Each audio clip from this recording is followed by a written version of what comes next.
क्या आपने कभी सोचा है कि एक माँ अपनी पूरी जिंदगी की कमाई और अपना घर अपने सगे बच्चों के बजाय किसी अनाथालय को दान कर देती है?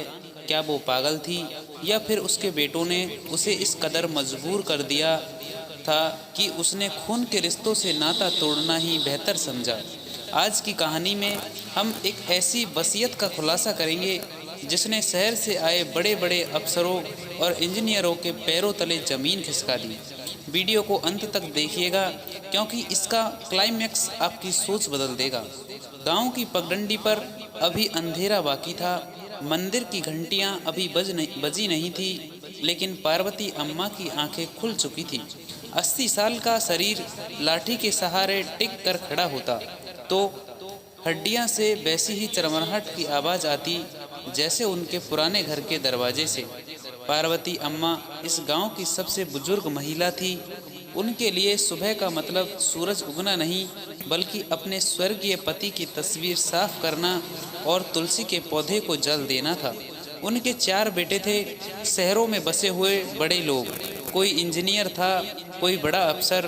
गांव के लोग कहते, अम्मा आप तो बड़ी भाग्यशाली है, बेटों ने नाम रोशन कर दिया। अम्मा बस मुस्कुरा देती। उस मुस्कुराहट के पीछे एक समंदर था जिसकी लहरें सिर्फ रात के सन्नाटे में उनके तकिए को भिगोती थी। अम्मा अक्सर दोपहर में नीम के नीचे बैठ जाती।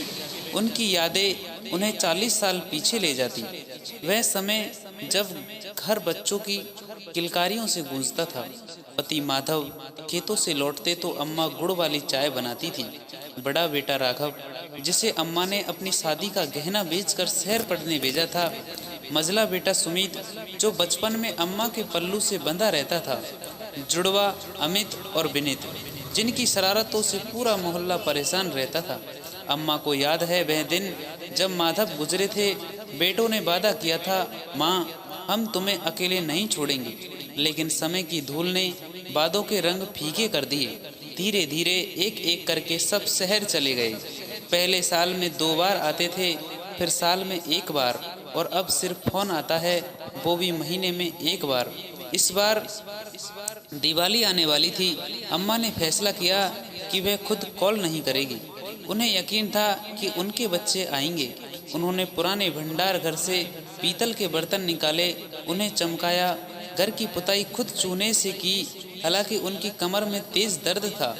गांव का डाकिया रामू जब भी गुजरता अम्मा पूछती, कोई चिट्ठी है क्या रे? रामू सर झुका लेता, नहीं अम्मा, आज भी कुछ नहीं। दिवाली के 1 दिन पहले बड़े बेटे का फोन आया, माँ इस बार बच्चों के एग्जाम्स है, हम नहीं आ पाएंगे। मैंने कुछ पैसे भिजवा दिए हैं, मिठाई मंगवा लेना। एक एक करके चारों के फोन आए। किसी को ऑफिस का काम था, किसी को विदेश जाना था। पैसे तो सबके आए, लेकिन घर की दहली पर किसी का कदम नहीं पड़ा। दिवाली की रात पूरा गांव दियों से जगमगा रहा था। पार्वती अम्मा ने भी 4 दिए जलाए, अपने 4 बेटों के नाम के। उन्होंने खुद के लिए कुछ नहीं बनाया, बस एक कोना पकड़कर बैठी रही।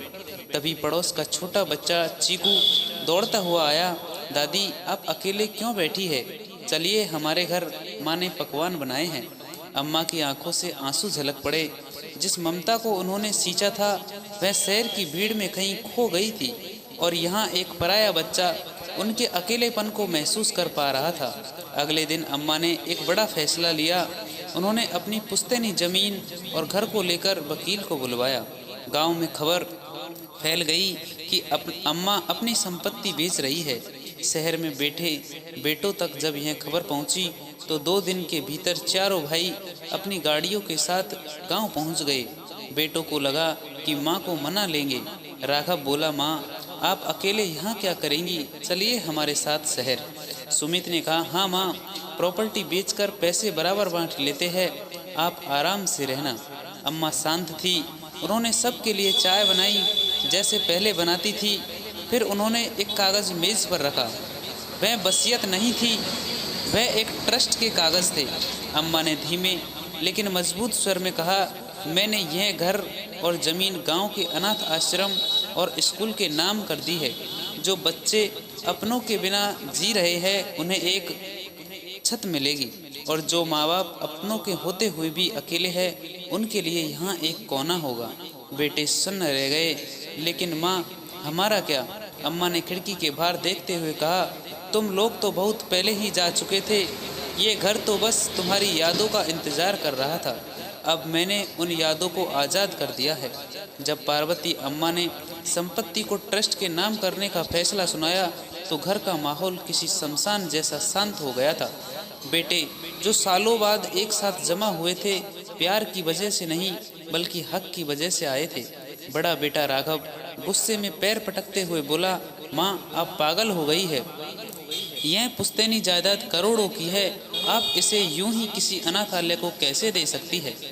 अम्मा ने शांति से अपनी चश्मा ठीक किया और बोली, बेटा जब मैं बीमार थी और रात भर खांसती थी, तब ये दीवारें ही मेरा साथ देती थी। तुमने तो मुड़कर भी नहीं देखा कि ये दीवारें गिर रही है या खड़ी है।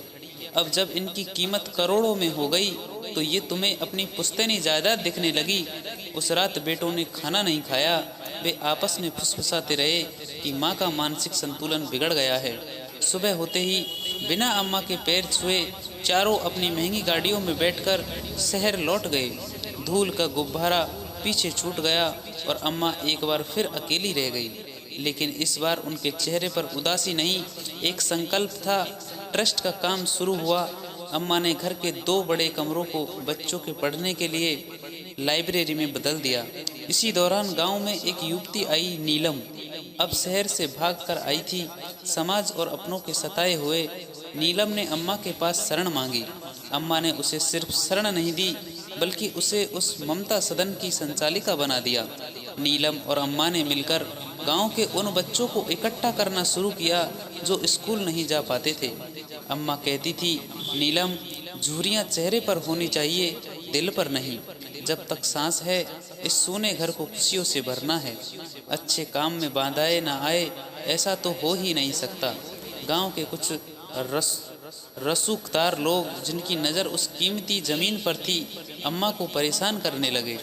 उन्होंने अफवाह फैलाई कि अम्मा यहाँ गलत काम कर रही है। एक दिन पंचायत बुलाई गई।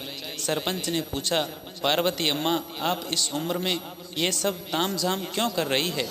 चुपचाप माला जपिए। अम्मा पंचायत के बीच खड़ी हुई। उनकी कमर झुकी थी पर आवाज़ में शेरनी जैसी दहाड़ थी। उन्होंने कहा, सरपंच जी माला जपने से पुण्य मिलता होगा, लेकिन भूखे बच्चों को रोटी देने से भगवान मिलता है। अगर मेरे घर में शिक्षा का दिया जल रहा है तो इससे गांव का अंधेरा ही कम होगा। जिसे आपत्ति है वह पहले अपने घर के बुजुर्गों को सहारा दे, फिर मेरी चिंता करे। पूरा गांव खामोश हो गया। अम्मा के तर्क के आगे किसी की नहीं चली। कुछ महीने बाद राघव का बेटा आर्यन, अम्मा का सबसे बड़ा पोता, चुपचाप गांव आया। उसे अपने पिता के व्यवहार पर शर्मिंदगी थी। उसने देखा कि उसकी दादी जो शहर में बोझ समझी जाती थी, यहाँ सैकड़ों बच्चों की सुपर हीरो बनी बैठी है। आर्यन ने छिपकर देखा कि अम्मा कैसे एक छोटे बच्चे को अपनी गोद में बिठाकर अक्षर ज्ञान दे रही है। उनकी आंखों में वही चमक थी जो कभी आर्यन को लोरी सुनाते वक्त होती थी। आर्यन अम्मा के पैरों में गिर पड़ा। दादी हमें माफ़ कर दीजिए, पापा और चाचा अंधे हो गए थे, पर मैं आपके साथ रहना चाहता हूँ। मैं आपकी इस संस्था के लिए कंप्यूटर लाऊंगा। मैं यहाँ बच्चों को पढ़ाऊंगा। अम्मा ने उसे गले लगा लिया। उनकी ममता का दरिया फिर से बह निकला। समय बीतता गया। पार्वती अम्मा अब 90 वर्ष की हो चुकी थी। ममता सदन अब एक विशाल बट वृक्ष बन चुका था। वहाँ अब केवल अनाथ बच्चे ही नहीं बल्कि वे बुजुर्ग भी रहने लगे थे जिन्हें उनके बच्चों ने निकाल दिया था। एक सुहानी सुबह अम्मा अपने उसी पुराने नीम के पेड़ के नीचे आराम कुर्सी पर बैठी थी। धूप उनके सफ़ेद बालों पर चमक रही थी। नीलम चाय लेकर आई तो देखा अम्मा की आंखें बंद थी। उनके चेहरे पर एक ऐसी शांति थी जो केवल उस इंसान को मिलती है जिसने अपना सारा कर्ज उतार दिया हो। पार्वती अम्मा जा चुकी थी, लेकिन वह मरी नहीं थी, वह जी रही थी। उन बच्चों की हंसी में, नीलम के साहस में और उस घर की हर ईंट में। गांव के शमशान में उस दिन पूरा इलाका उमड़ पड़ा। उनके चारों बेटे भी आए थे, रो रहे थे। लेकिन इस बार वे रो रहे थे क्योंकि उन्होंने सिर्फ अपनी माँ को नहीं बल्कि उस बरगद की छांव को खो दिया था जिसकी कदर उन्होंने वक्त रहते नहीं की थी। बुढ़ापा बेबसी का नाम नहीं है।